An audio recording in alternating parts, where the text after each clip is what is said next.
प्यारे साथियों, स्वागत है आपका आज के इस वीडियो में। आज अपन जो है बहुत ज़्यादा कुछ खतरनाक नहीं पढ़ेंगे, सिंपल ही पढ़ेंगे, कोई एक्सपेरिमेंट वगैरह नहीं कर रहे आज अपन।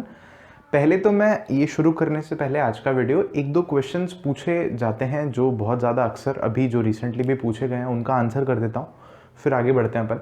तो जैसे लास्ट वीडियो में आपने नोटिस किया होगा कि मैंने क्या किया था, NaOH जो था या जो HCl डाइल्यूटेड था हमारे पास में, उसको मैंने स्टील के चम्मच में ही ले लिया था ड्रॉपर से। फिर उसी में अपन ने जो है टेस्ट कर लिया था, किससे, हमारे पीएच पेपर से। तो एक प्रश्न ये दिमाग में हो सकता है कि सर ये जो आपने NaOH और HCl स्टील के चम्मच में ले लिया, तो ये तो सही बात नहीं है ना, क्योंकि स्टील एक मिश्र धातु है या मिश्रातु है, अलॉय है, जिसमें कि है तो घूम फिर करके लोहा ही, और कार्बन भी होता है और भी कुछ हो सकता है। तो फिर लोहा तो जब अभिक्रिया कर लेता है अम्ल से, हम प्रश्न पढ़ चुके हैं पूरा का पूरा कि तांबे के बर्तन में या जो हमारे पास पीतल के बर्तन हैं जिनको हम बोलते हैं ब्रास, उसमें तो हमें खट्टी चीज़ें अम्ल वगैरह रखने नहीं चाहिए। फिर आपने इसमें क्यों रखा? तो फिर स्टील खराब नहीं होगा क्या अम्ल जो आपने डाला था उससे? और अम्ल भी ऐसा वैसा नहीं डाला था, HCl डाला था, हालांकि डाइल्यूटेड था लेकिन HCl डाला था। तो इसको फिर हम कैसे समझें? तो अच्छा प्रश्न है। तो देखो, इसका उत्तर आप समझने की कोशिश करो।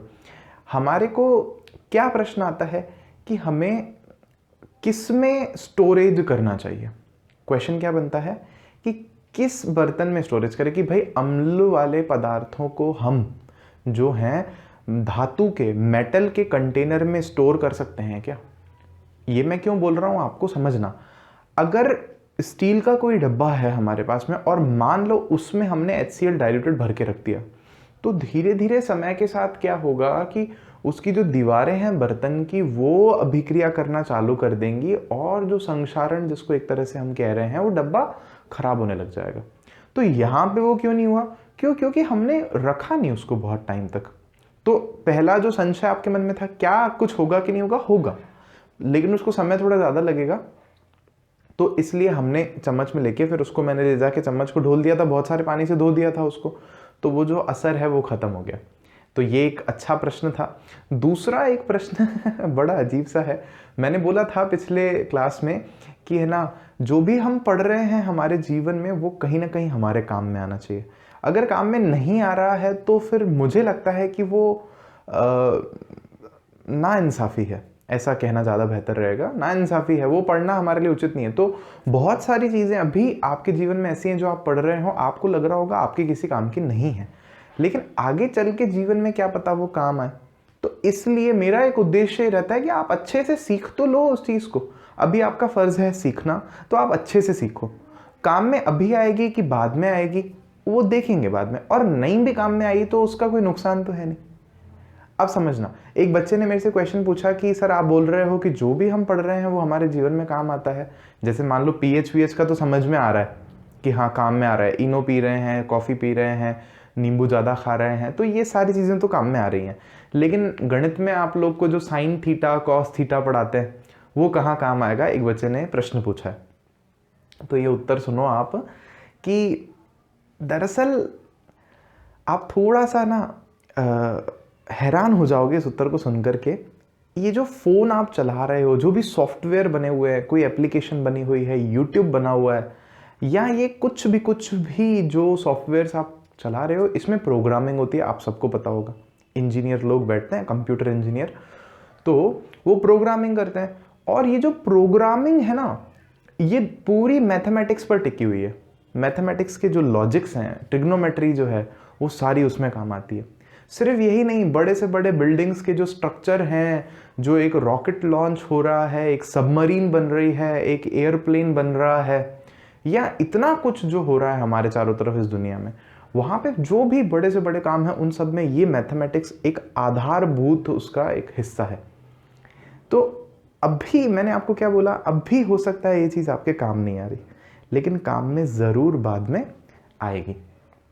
अगर उस फील्ड में जाते हो तो, नहीं जाते हो तो कोई प्रॉब्लम नहीं है। ये एक बेसिक है 10वीं कक्षा तक का, तो जो कि सबको आना ही चाहिए, बल्कि मैं तो ज़्यादा ही सोचता हूँ इससे ज़्यादा आना चाहिए। ये तो मिनिमम है। तो अब आप सुनो, आज के लेक्चर में अपन क्या पढ़ने वाले हैं। टाइटल टॉपिक आप देख करके ही आए हो, लवण। तो लवण के बारे में क्या पढ़ना है खास भाई? हमने लवण के लिए एक चीज पढ़ी थी, उदासीनीकरण अभिक्रिया। हमने एक सबसे पहली चीज क्या पढ़ी थी? उदासीनीकरण अभिक्रिया, या इसको हम लोग इंग्लिश में क्या बोलते हैं? Neutralisation reaction.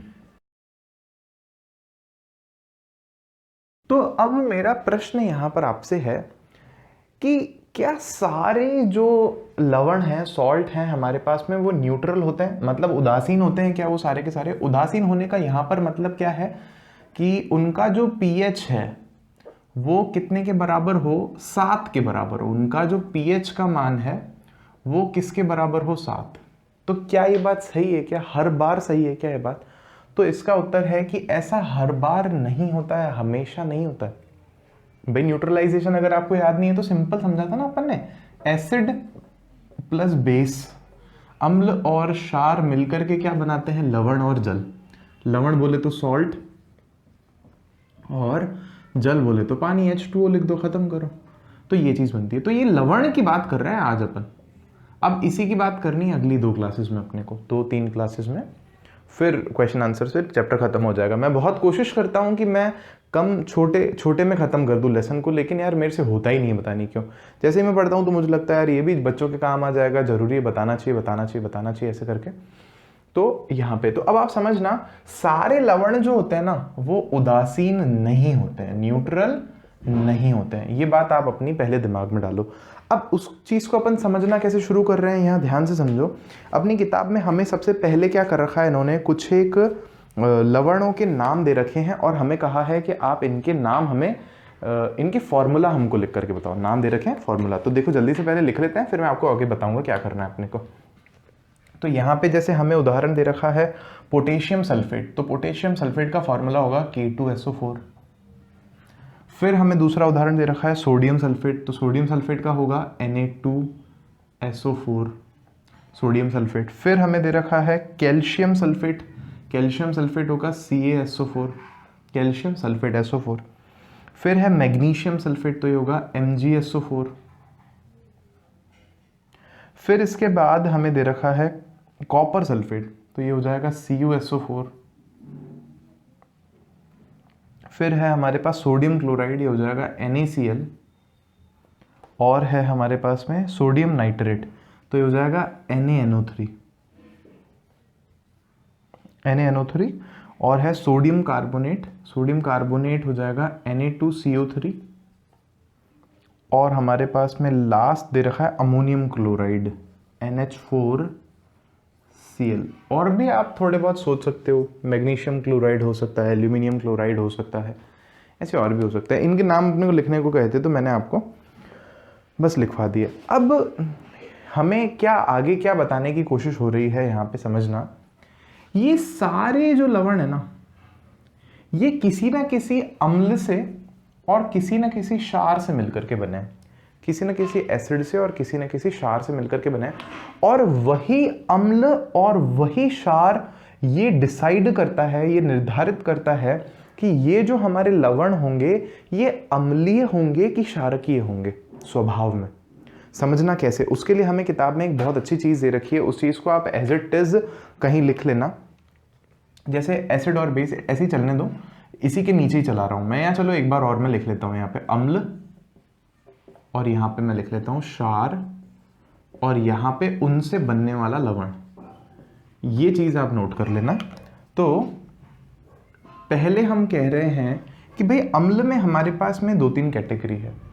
कैसी कैटेगरी? मतलब एक क्या हो सकता है कि जो अम्ल हम यूज कर रहे हैं वो कैसा अम्ल हो? प्रबल अम्ल हो, प्रबल एसिड हो, मतलब स्ट्रॉन्ग हो। प्रबल का मतलब क्या होता है? स्ट्रॉन्ग। और जो क्षार है वो भी प्रबल हो।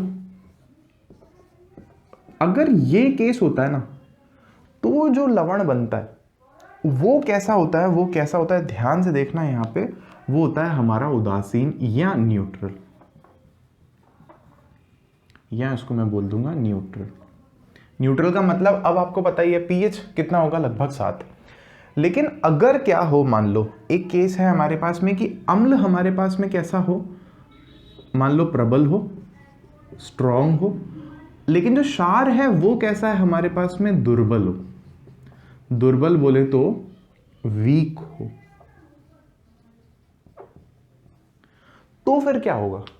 तो ये वही वाली बात हो गई कि ये दोनों दोस्त हैं, लेकिन ये ज्यादा हावी रहता है दूसरे दोस्त पे, मतलब ये जो बोलता है वो ही मान लेता है कि कमजोर है ना ये वाला। तो जो रिजल्ट होगा वो इसके जैसा होगा। तो जो लवण बनेगा वो कैसा बनेगा? अम्लीय प्रकृति का लवण बनेगा। कैसा बनेगा? अम्लीय, और इसको आप इंग्लिश में क्या बोलोगे? एसिडिक। एसिड के जैसा, मतलब वो एसिड के गुण दिखाएगा। इसका क्या मतलब होगा कि इसका जो पीएच है, इसका जो पीएच होगा वो 7 से क्या होगा? PH will be less than 7। PH 7 से कम होगा, थोड़ा सा हो सकता है 6 हो सकता है 6.5 हो, ठीक है। फिर तीसरा एक केस हमारे पास में हो सकता है, आप समझ ही गए होंगे कि तीसरा केस क्या ही होने वाला है। मैं मतलब आप होशियार यार, ऐसे थोड़ी। तो तीसरा केस हमारे पास में हो सकता है कि अम्ल जो है हमारे पास में वो हो दुर्बल, और जो क्षार है हमारे पास में वो हो प्रबल।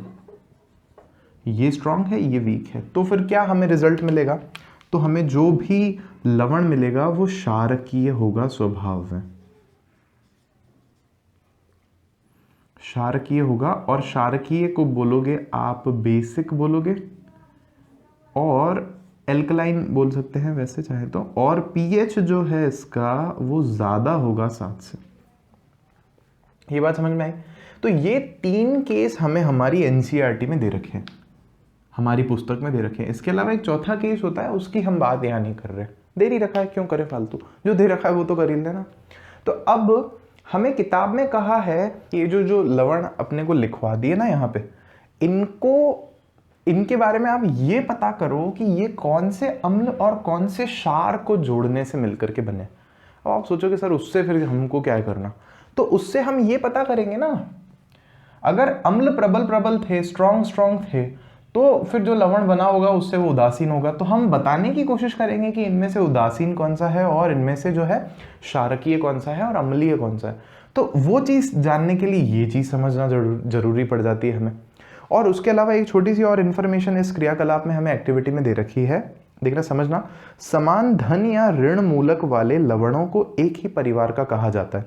जैसे कि NaCl और जो Na2SO4 है वो सोडियम लवण के परिवार हैं। NaCl सोडियम क्लोराइड, और कौन सा हमारे पास में है ये Na2SO4 सोडियम सल्फेट, ये दोनों एक परिवार के हैं। कौन से परिवार के? सोडियम परिवार के हैं। और सिमिलरली अगर आप चाहो तो जैसे यहाँ पे हमें एक और एग्जांपल दे रखा है, NaCl और KCl क्लोराइड परिवार के हैं। भाई कॉमन आप देख लो, Cl माइनस भी अगर दो में कॉमन है तो उसको सेम परिवार का कह सकते हो, और Na भी अगर किसी में कॉमन है तो उसको सेम परिवार का कह सकते हो। प्लस वाले के हिसाब से भी कह सकते हो और माइनस वाले के हिसाब से भी कह सकते हो। अब इसके बाद ना दूसरी जो एक्टिविटी है उसमें तो ये कह रहा है बहुत सारे लवणों के नाम दे दिए, बोल रहा है इकट्ठे करो, सबका पीएच निकालो, लवण सबका पीएच निकालो और देखो कौन सा अम्लीय है कौन सा क्षारीय है, और फिर आप ये क्वेश्चन पर आओ। तो अपन इतने कॉम्प्लिकेटेड उसमें तो नहीं चल रहे हैं, मैं सिंपल में ही क्या कर रहा हूं, यहाँ पे थोड़ा यहाँ पे और थोड़ा वहां पे अपन इसके हिसाब से डिसाइड करने की कोशिश कर लेते हैं कि कौन किससे बना हुआ है। थोड़ी सी मैं जगह के लिए इसको साफ कर रहा हूँ। अब ना एक क्वेश्चन हो रहा होगा आपके दिमाग में कि सर ये बात तो ठीक है, चलो ये कर लेंगे, पहले ये तो बता दो कि प्रबल अम्ल कौन सा है और प्रबल क्षार कौन सा है, दुर्बल अम्ल कौन सा होता है और दुर्बल क्षार हमको कैसे पता चलेगा? तो देखो हमने ना ये केमिस्ट्री में पहले से डिसाइड कर रखा है। डिसाइड मतलब कैसे कर रखा है समझना। जैसे अगर हम HCl को देखें तो HCl अम्ल जो है एक प्रबल अम्ल कहलाता है, और उसका कारण क्या है वो समझना। जैसे मान लो HCl के आपने 10 क्या लिए, अणु लिए, और इनको आपने जल में डाला। तो जब इनको आपने पानी में डाला तो ये डिसोसिएट हो जाएंगे, मतलब टूट जाएंगे, अपने आयनों में विभाजित हो जाएंगे। मतलब यहाँ पे क्या बनेंगे, H+ आयन बनेंगे और क्लोरीन माइनस आयन बनेंगे, Cl-। तो ये वाले भी आपको 10 मिलेंगे वहां पे, और ये वाले भी आपको 10 मिलेंगे, क्योंकि इसमें से दोनों अलग हो गए ना, तो 10 H मिल गया 10 क्लोरीन मिल गया।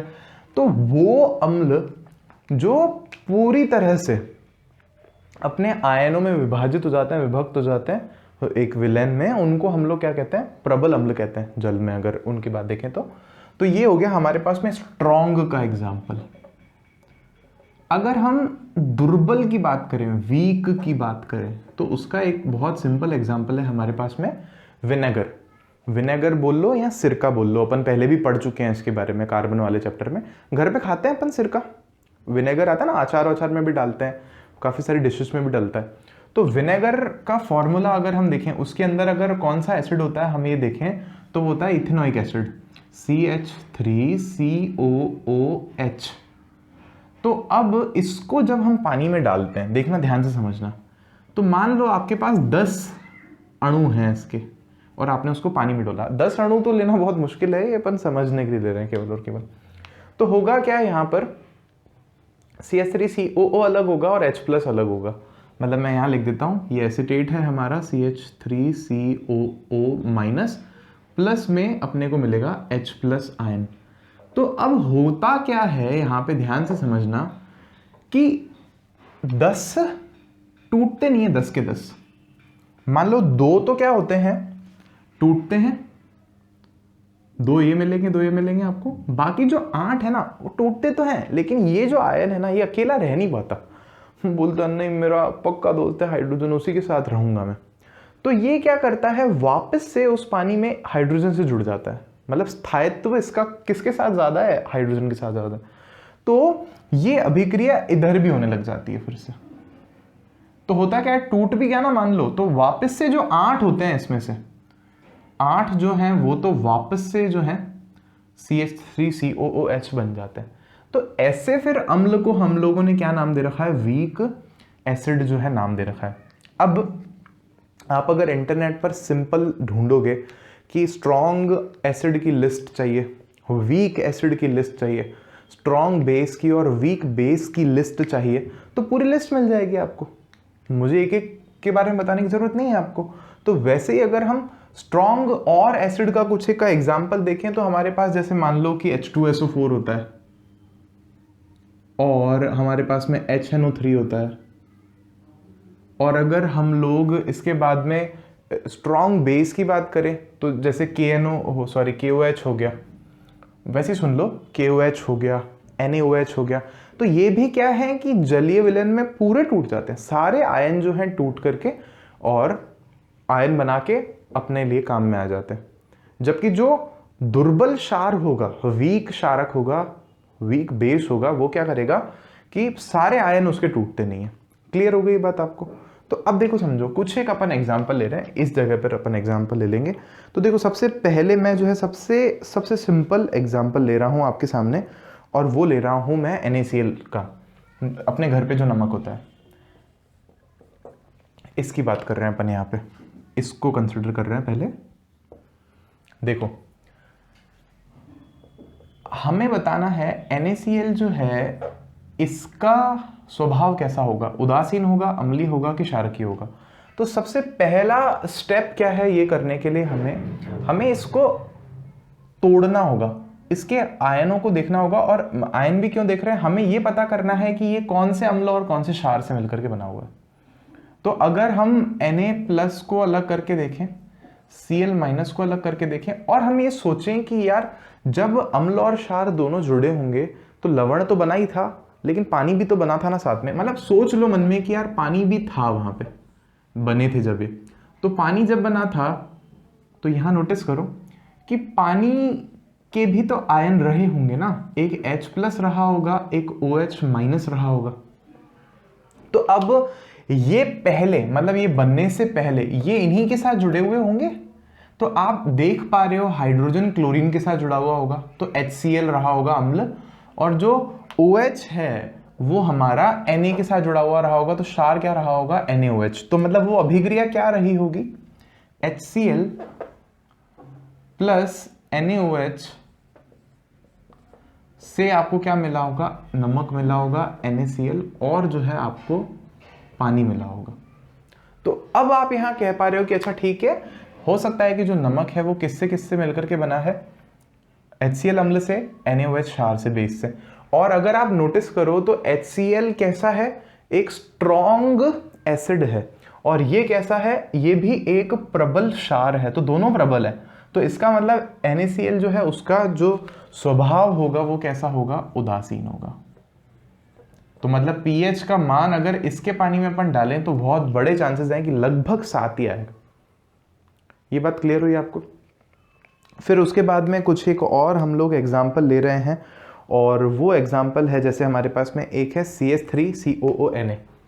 यहाँ पर देखो सेकेंड एग्जाम्पल मैं ले रहा हूँ CH3COONA।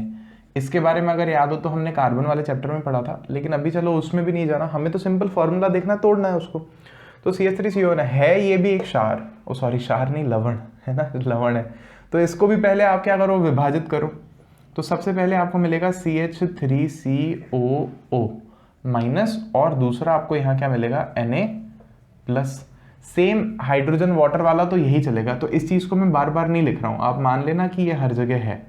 तो अब यहां क्या रहा होगा, NaOH जुड़ा होगा Na से, और जो हाइड्रोजन है वो जुड़ा होगा इससे।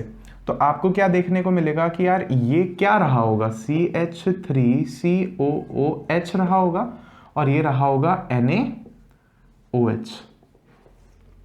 तो यहां पे आपको समझ में आ गया कि अभिक्रिया क्या रही होगी, CH3COOH प्लस NaOH आपने किया होगा अगर, तो आपको क्या मिला था उस केस में, एक तो मिला होगा CH3COONA जो कि क्या है, लवण, और दूसरा आपको मिला था पानी। देखो सिंपल ही समझ में आता है कि ये हाइड्रोजन और ये OH निकल के पानी निकालना है अपने को, तो वहाँ किए थे अपन कार्बन वाले चैप्टर में, अगर याद है तो आपको, याद नहीं है तो कोई बात नहीं, यहाँ देखो। तो अब ये हमें देखने को मिल रहा है CH3COONA जो है ये एक दुर्बल अम्ल है, वीक एसिड है, और ये इतना ही वीक है कि इसको हम खाते भी हैं। स्ट्रॉन्ग होता तो कैसे खाते। और ये जो है एक प्रबल क्षार है। तो ये कौन सा वाला केस हो गया, ये केस हो गया हमारा ये वाला, सॉरी ये केस हो गया हमारा ये वाला, कि प्रबल है हमारा क्षार और दुर्बल है हमारा अम्ल। तो ये जो मिला है हमें लवण, ये कैसा होगा स्वभाव में, क्षारकीय स्वभाव में होगा। तो इसका हमने उत्तर दे दिया कि साहब ये कैसा होगा, क्षारकीय होगा स्वभाव में। इसके बाद एक उदाहरण हम लोग ले रहे हैं NH4Cl का, NH4Cl अमोनियम क्लोराइड का। मैं यहीं कहीं ले लेता हूं, यहां देखो, चलो नीचे देखो, थर्ड NH4Cl। अब जल्दी करते हैं इसको, देखो NH4Cl किससे मिलकर के बना होगा, तो ये बना होगा मिलकर के NH4OH। तो क्या है हमारे पास यहाँ पे क्षार, इसका नाम कम सुना होगा आपने, अभी सुन लो, आज ये भी ऐसा कोई क्षार होता है। और Cl है क्योंकि, तो हमें मान करके चल रहे हैं एसिड कौन सा रहा होगा, HCl रहा होगा। तो सिंपल है ये, अब पहले से ही क्योंकि हमें पता है कि ये कैसा है, वीक बेस है, और इसके बारे में हमें पता है ये कैसा है, स्ट्रॉन्ग है ना, प्रबल है। तो हमें कौन सा वाला केस मिला है, प्रबल अम्ल दुर्बल क्षार वाला, तो ये अम्लीय प्रकृति का होगा। इसकी प्रकृति कैसी होगी, अम्लीय होगी। और जब पीएच पेपर पे आप इसका पीएच चेक करोगे तो 7 से कम आएगा। इसके बाद एक आध और एग्जांपल्स देख लेते हैं अपन। एक एग्जांपल है हमारे पास हमारी किताब का K2SO4 का, ठीक है, सिंपल है, आप खुद से भी देख सकते हो उसको। तो फोर्थ पोटेशियम सल्फेट K2SO4, तो बहुत सिंपल है ये, तो मतलब आप हवा में कर दोगे। क्या हो सकता है यहाँ पे, KCl रहा होगा, ओ सॉरी KCl नहीं रहा होगा, यहाँ पे KOH रहा होगा, KOH। और यहाँ पे आपके पास में रहा होगा H2SO4 रहा होगा। तो देखो पानी तो बना ही था, तो इनकी अभिक्रिया क्या रही होगी, मान लो KOH प्लस H2SO4 से मिलकर के बना होगा K2SO4 प्लस H2O, ये OH और ये H। मतलब वैसे जनरली अम्ल पहले लिखते हैं, क्षार बाद में लिखते हैं, लेकिन मैंने उल्टा लिखा है, उससे आप दिक्कत मत लेना, ठीक है। तो हाइड्रोजन यहाँ से और OH यहाँ से मिलकर के क्या बना दिए होंगे, पानी बना दिए होंगे। आप बस नोटिस करो कि ये भी स्ट्रॉन्ग है और ये भी स्ट्रॉन्ग है, तो दोनों स्ट्रॉन्ग मिलकर के जो लवण बनाए हैं वो कैसा होगा, उदासीन होगा। तो इसकी प्रकृति कैसी होगी, उदासीन होगी। ऐसे कुछ एक और भी एग्जाम्पल है, जैसे मैंने मान लो K2SO4 है, इसके बाद किताब में हमें कह रखा है Na2SO4। अब मैं कर नहीं रहा हूँ, केवल आपको यही बता रहा हूँ, अगर आपको लिखना है तो आप अपने आप से लिखना। Na2SO4 है। तो क्या क्या रहा होगा सोच के देखो। हो सकता है एक तो हमारे पास NaOH रहा हो, सोडियम हाइड्रोक्साइड, और SO4 के लिए हमारे पास में H2SO4 रहा हो। भाई आपको बस ये सोचना है कि ये लवण है, इसके अलावा हमारे पास में पानी था, पानी है मान लो, तो इनको पीछे ले जानी है। ये दो चीज़ें दे रखी है, आपको पीछे वाला ढूंढना है, तो यहाँ से तोड़ तोड़ के जोड़ना है। तो H और OH है इसका आपके पास में, पानी का हर बार आपके पास में क्या है, H प्लस और OH माइनस। तो आप दिमाग लगाओगे कि यहाँ पर मेरे पास में Na प्लस है, तो Na प्लस में तो मैं OH माइनस ही जोड़ूंगा ना, H प्लस तो जुड़ेगा नहीं। तो Na प्लस और OH माइनस जुड़ करके क्या बना रहे होंगे, NaOH। और SO4 के लिए मैं देखूंगा कि मेरे पास H प्लस है, तो H2SO4 बन जाएगा वहां पे। तो H2SO4 एक प्रबल अम्ल है और NaOH एक प्रबल क्षार है, तो ये दोनों ही प्रबल से बना है, तो मतलब ये खुद कैसा है, उदासीन। तो फिर देखो हमें किताब में कुछ और उदाहरण भी दे रखे हैं। अब जो बाकी उदाहरण है ना, उनके लिए आपको वो लिस्ट निकालनी पड़ेगी। भाई 2-3-4 ही फेमस हैं, है ना, हमारे पास में, जिनके बारे में हमें याद ही रहता है कि कौन प्रबल है कौन दुर्बल है। लेकिन अगर हम मैग्नीशियम हाइड्रोक्साइड की बात करें, कैल्शियम हाइड्रोक्साइड की बात करें, तो प्रबल अम्ल कौन सा है, प्रबल क्षार कौन सा है, वो आपको ढूंढना ही पड़ेगा। तो ये किताब में है, आपके पेज नंबर 32 पर ये जो है सब कुछ दे रखा है। तो आप चाहो तो और भी लवण लेकर के इंटरनेट से ढूंढ सकते हो, कोर्स में तो है आपके, बोला भी है उसने करने को। इंटरनेट पे थोड़ा आपको प्रॉब्लम होगी, लेकिन अगर आप चाहो तो आप कर सकते हो। नहीं करना चाहते हो तो जितना मैंने बताया है उतना काफ़ी होगा आपके लिए। तो चलो फिर मिलते हैं आपसे नेक्स्ट वीडियो में। Thank you so much.